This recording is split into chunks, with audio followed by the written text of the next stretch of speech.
Welcome back to the Geek Fix right here on Thinking Critical Patreon, although the first subject will be up on the YouTubes with my co-host Aaron Sparrow. How you doing, Aaron? I'm doing all right. I'm not thrilled with my camera angle, but I'm doing okay. And we do have some things to say about the culture war. Apparently, there are some warnings out there telling businesses 2024 is not the year to jump in on the culture war. And if you think about it, the culture war stuff has really just vanished brands at this point. It's not something you want to delve into lightly at this point. No, it seems like most people who wade into the culture war come out with no legs. Well, you think about Bud Light. I think at this point, if your buddy orders a Bud Light at a bar, you're obligated to ask him, are you transitioning? Like, what are you trying to tell me you ordered that? When's your gender reassignment surgery? Yeah, they destroyed their entire brand identity. I've seen that happen more than once, like a guy at the supermarket grab a case of Bud Light and then his buddies start ribbing him. I actually drove past a house the other day, and in lieu of a curtain, they had a Bud Light flag. And I was like, that's a bold stance to take. You can't help but notice the stuff. And obviously, Disney is one of those companies that's been affected the most. We'll talk about some of the fallout from that a little bit later. But first, culture wars are one of the biggest business risks in 2024, according to a new report from the Eurasia Group president, Ian Bremmer. The report released on January 11, 2024, found that the political polarization of the United States is making it more difficult for businesses to navigate the cultural landscape. Bremmer wrote, in a particularly fraught election year, U.S. businesses and brands are more vulnerable to political attacks. These can directly impact a company's reputation and its ability to do business in certain states. I love how they call customers making decisions based on their actions political attacks. At least that's what it sounds like to me. Yeah, it's how they frame it. I mean, granted, you're gonna, no matter what you do, you're gonna get somebody on some side demanding that other people boycott. We see boycotts from the left, we see boycotts from the right, you don't really see boycotts from the middle, but I think that the middle is just kind of like this unrepresented blob of voters and people that are just tired of everything. But yeah, you see it from both sides, sometimes successful, like the Bud Light boycott, obviously very successful. That brand is just completely diminished at this point and has become a joke. And then you see unsuccessful boycotts, like, the attempted boycott of Hogwarts Legacy on political grounds. So, you'll get, no matter where you wade in, you're going to upset somebody. So the best strategy is just not to upset anybody. Just sell your product. Yeah. And me personally, having a YouTube channel, I think the culture war stuff is not a lot of fun to talk about, but you almost can't deny it at this point. You can't really even circumnavigate around it. There's so much of it shoved into our faces, basically 24/7 at this point by a lot of corporations, that people had no choice but to respond. Yeah, it's like you can't get away from it. Every time, you see a commercial or, your razor brand comes out and tells you, hey, men that buy our razors and that shave with them, you're toxic and you need to do better. And you're like, I'm going to do better. I'm going to buy a different razor. That's what I'm going to do. There's just so many weird things. Like if you look at U.S. commercials, every couple in the United States is a black man and a white woman, or a black woman and a white man. Everybody's interracial dating, which is certainly true. There's a lot of interracial dating, but it's like so force-fed in there, you can't help but notice it anymore. Yeah, it's not even at the point where, like that Red Letter Media often talks about, where they say, like, you didn't notice it, but your brain did. You just noticed that something was, like, no, you just outright notice it now because you're so hyper aware of race and you're so hyper aware of check boxes now in entertainment and in advertising and in everything that, like, when you see it now, you immediately acknowledge it. You go, oh, look at that. That's what they did there. You imagine, you're no longer thinking about the commercial. You're no longer thinking about the product that they're trying to pitch you. You're now thinking about the decisions that went into making that commercial. Growing up, obviously, you noticed differences in people or whatever, but it never really struck me as meaning much. It was just kind of something, hey, people look different. There are different cultures and stuff out there. But the way, especially entertainment, has thrown it in your face and try to tell you how you have to think, like, it all affects me now. But I end up noticing all these things that I never would have even paid any attention to, even 10, 20 years ago. I feel like it's a negative effect because I feel like, whereas, it's like you and I are both Gen X, we both grew up during the 90s. And I feel like, when you went outside and you met a kid on the street and, he was different race than you, which, I hate using that term because I maintain that, there's different nationalities, but we're all one race. We're all people. We're all a human race. But you'd go out and you'd meet a kid, and his family was from somewhere else, and they'd moved into the neighborhood, and you'd be like, "Hey, do you like GI Joe?" And he'd be like, "Yeah, I like GI Joe." And then you were friends. That was all that mattered. Was like, "What are you into? Are you into the same stuff I am? Can we play together? Right on. Let's go play GI Joe. Let's go down to the creek and try and find a crawdad, whatever that is." I just hear people talking about them. That's what you would do. And now I'm so hyper aware of it, and I don't want to be. I never wanted to be. I want to view people as just being people, and I strive for that every day. But the culture has pushed that on me so much that it creeps into my thoughts, and I hate it. The report also cited several examples of companies that have been caught up in culture wars, including Nike, which was criticized for supporting Colin Kaepernick, the former NFL quarterback who kneeled during the national anthem. Disney, which was criticized for its handling of the Don't Say Gay law in Florida. And then finally, Netflix, which was criticized for its programming, which some customers accused of being too woke. Netflix being too woke, that's pretty broad there, but certainly there was pushback when Netflix decided in a program like Cocomelon designed for 2 to 4-year-olds to have a gay couple in there and then have their son dressed in girls' clothes dancing for them. It felt like a weird message to put into, a toddler program. Or let's race swap Cleopatra because one lady's grandma said that Cleopatra was black. Let's do that. Let's race swap and gender swap and sexuality swap all these characters in known properties that we get a hold of. Let's make a Witcher show, but let's not make it about the Witcher. Let's, let's take our own agenda and the own story that we wanted to create and tell, but we couldn't get that made. So we're going to try to stuff it into the skin of the Witcher. These are the things that drive people nuts. And these are the things that people push back on. And for some of it, for, a lot of the normies that aren't on Twitter, aren't on YouTube, are just living their lives and weren't really aware of the culture war, it has become such a cudgel now that they've become aware of it and they're pushing back on it.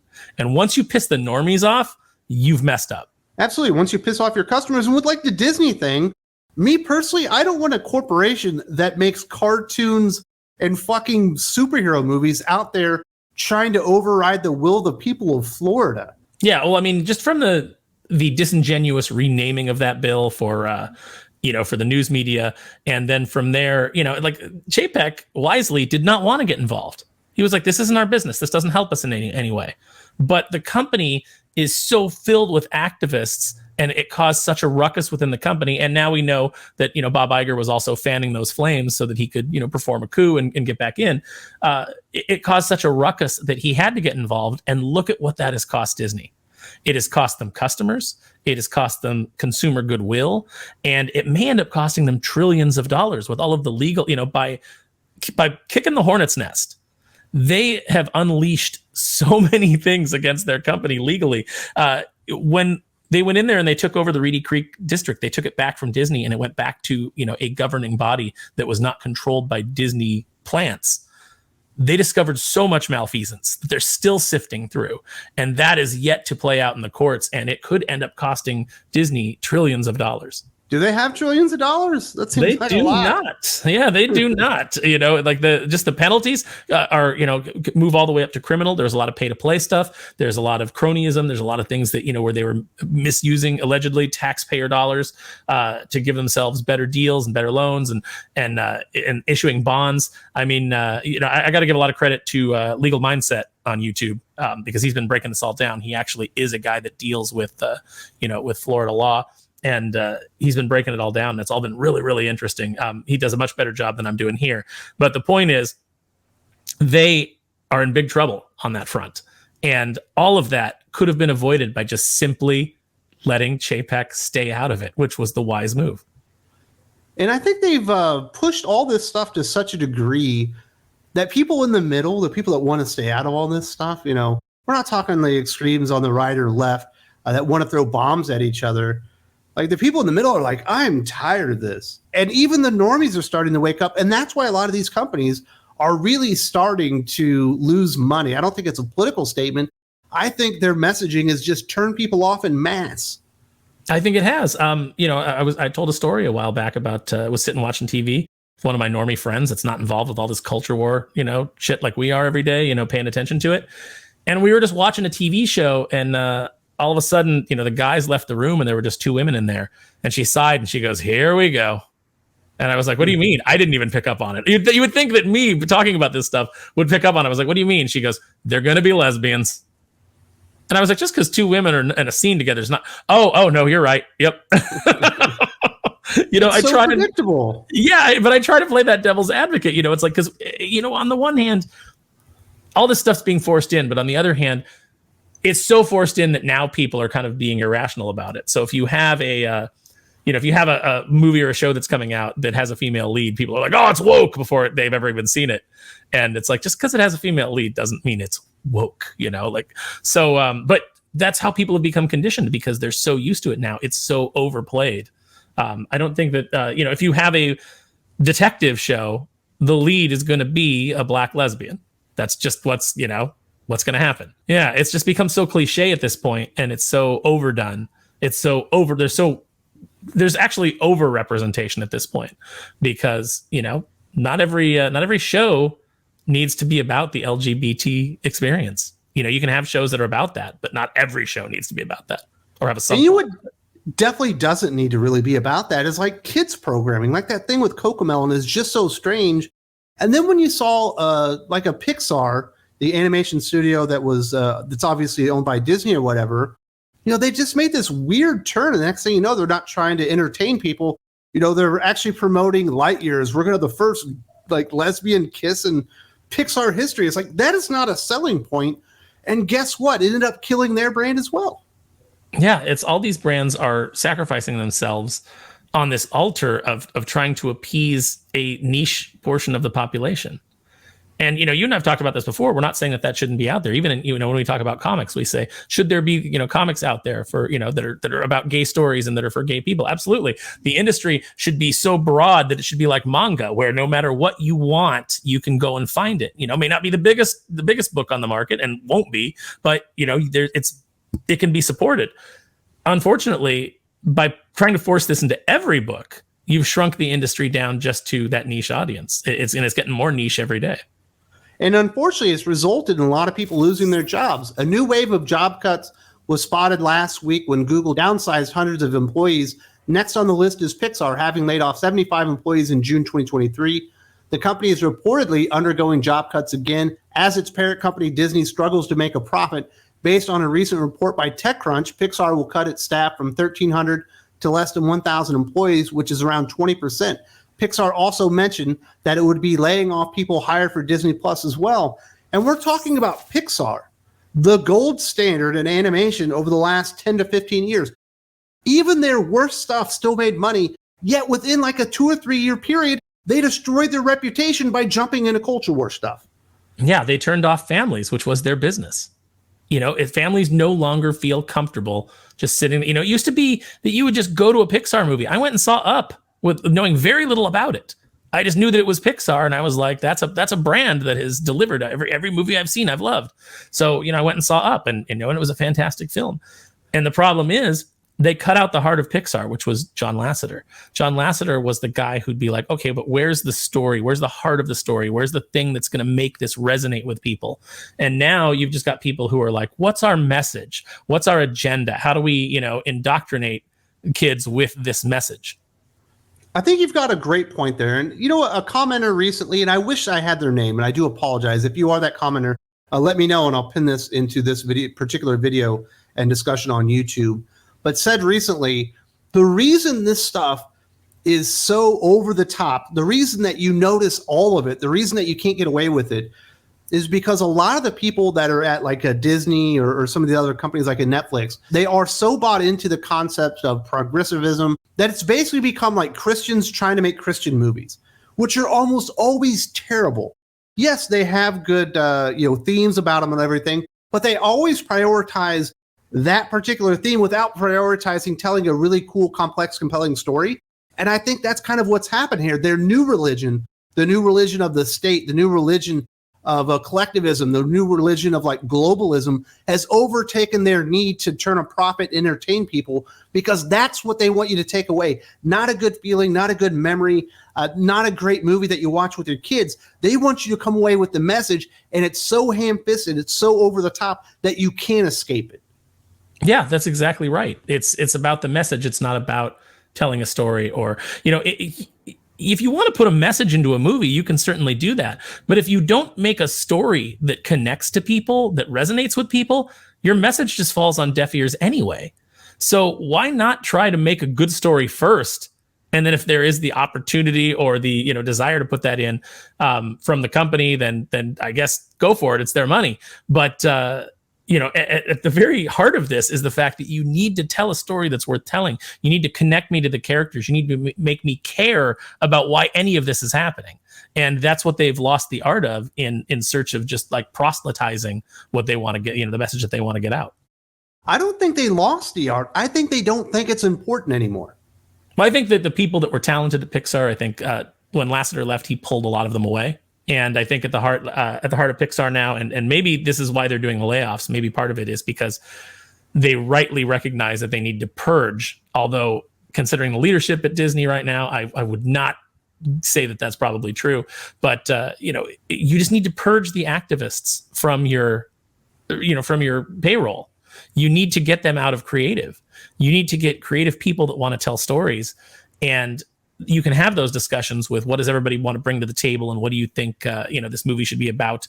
But there should be a focused attempt to reach a broad mainstream audience, because you can't make $200 million, $300 million movies that aren't aimed directly at the mainstream audience. You can't go off into this niche activism that most of the country does not support the way that you support it, and expect that you're going to turn a profit. Now, if you want to do a $5 million movie that's about those things, then maybe you can be successful, but you're never going to be mainstream.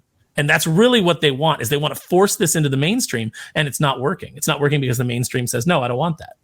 And it's crazy. It was only, was it 2018 or 2019 where I think Disney had, it was a god-awful number of billion-dollar films. It might have been like 9. Yeah, like 9 went billion dollar movies. Over $1 billion in one calendar year. That wasn't that long ago, and it really just shows you and highlights how quickly you can destroy your reputation and brand and just kill off the money pipeline that you have coming in from your satisfied customers when you start going the culture war route. It's nothing but losses after that. Once people decide that you're a woke company or you're this company or that company, they just won't support you anymore. No, and it would be the same if all of a sudden Disney started veering like really far right. You know, it's like you're going to turn people off. They had a Pixar movie about building a wall. It'd be like, this isn't for kids. Get out of here. I don't want to watch this. No. It's you have, like I said, you have to go for broad mainstream appeal, and you have to shoot right down the middle, because that's where most people are, is, at least in their entertainment. I don't go to the movie to be lectured by. And here's the other problem. The other problem is you've got a bunch of Hollywood people trying to tell you what morality is. They're the last people that should be telling anybody what morality is. All the things that we know about what goes on in Hollywood, all the scandals that come out, all the, all the island visits and things like that occur. You are the last people to preach to anybody about morality. But that's the problem, is they have this new kind of pagan, religion that they're going to force down our throats. Are you surprised that all those flight records are just Hollywood people and politicians? Well, I know that we're probably not getting all of the politicians that are that are on that list because bought and paid for. We're getting the ones that are they're kind of out of the business, so they're retired. So it's okay. We can throw them out as red meat. Nothing's going to happen to them anyway. It's disgusting, and it's obviously on both sides of the political spectrum and all that stuff. But the clear message is, don't dive into the culture war stuff because people are just kind of fed up with it, because it's gotten to the point where you just can't kind of circumnavigate that kind of stuff. And I do want to say thank you very much for talking to me about this, Aaron. Obviously, this is just the beginning of the Geek Fix. We've got another hour and 40 minutes more talk about Disney. We got Star Wars. We got some cool stuff happening on comic books, maybe some weird stuff happening in Batman and DC Comics. And we do this every single week, the 2-hour Geek Fix podcast. And Aaron is the star of the show, and I'm just here for the ride. The star of the show? Oh, no, we're in trouble. What are we doing?